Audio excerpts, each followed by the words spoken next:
inamin ni Batangas Representative Jervil Jinky Beatrix Luistro na totoong itinago niya pansamantala noon ang kanyang asawa para ihanda ang legal defense nila sa kasong rape. Sa isang panayang walang gatol na ikinuwento ng kongresista ang mga pinagdaanan nilang mag-asawa noong panahong inaakusahan ng dalawang magkasunod na kasong rape, sinuoy Mayor Noel Luistro.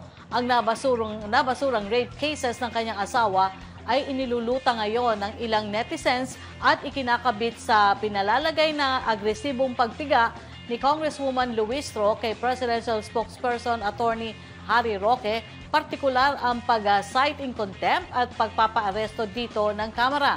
Si Luistro ay chairperson ng House Committee on Public Accounts na isa sa 4 na komite ng Kamara sa loob ng binuong Quad Committee na nag-iimbestiga sa War on Drugs, EJK at POGOS. Tila kinuyog ng ilang netizens ang kongresista dahil sa di umano'y pagmamalinis sa ginagawang paggisa kay Roque gayong may skeleton ito sa closet.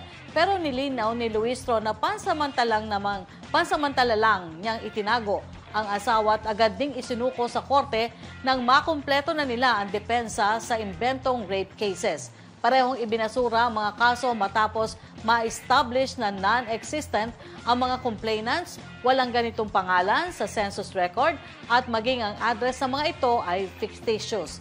Iba umano ang usapin ng kay Roque dahil ang pinag-ugatan ng contempt ay mismong mga dokumentong ipinangako nito na isusimite.